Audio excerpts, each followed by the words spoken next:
আসসালামু আলাইকুম, আশা করি সবাই ভালো আছেন। তাড়াহুড়োর কাজ কখনোই ভালো হয় না। দেখতে পারলেন ভিডিওতে কী ধরনের একটা দুর্ঘটনা হলো। তো এই দুর্ঘটনা হওয়ার কারণ তারা খুব তাড়াহুড়া করতেছিল যে আমরা কালকের আগ পর্যন্ত এই 3টা টেবিলও কী করেছি, ওনারা এই 3য় নাম্বার টেবিলে পানি দিয়ে গ্লাসের গামগুলো উঠিয়েছে। তো এই জন্য পানি পড়ে থাকার কারণে আমার ওই 6 পিন বক্সে পানি ঢুকে যায়, সেই জন্য এই দুর্ঘটনাটা ঘটে। তো যাই হোক, ইনশাল্লাহ শেষমেশ পর্যন্ত কাজটা ইনশাল্লাহ সফল করেছি, কাজটা ঠিকঠাকভাবে করেছি।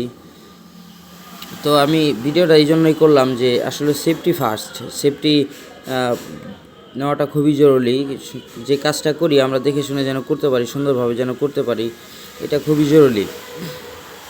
তাড়াহুড়া কখনোই ভালো কিছু বয়ে আনতে পারে না।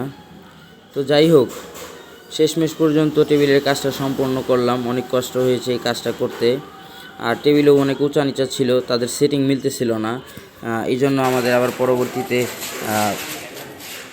উপরের লোহাটা খুলে এই যে দেখতে পাচ্ছেন এই বক্সটা খুলে আমাদের হলো বক্স এবং কি উপরে থাই লাগানো হয়েছে।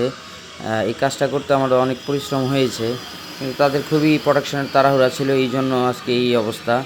তো ইনশাল্লাহ সবাই চেষ্টা করবেন যাতে কাজ করার সময় এরকম সমস্যা বা এরকম ফেস না করতে হয়। তো যাই হোক, যদি কারো টেবিল ফিটিংয়ের প্রয়োজন হয়, টেবিল বানানোর প্রয়োজন হয়, যোগাযোগ করতে পারেন আমাদের সাথে। আর যে কোনো পরামর্শের জন্য আমাদের সাথে যোগাযোগ করতে পারেন।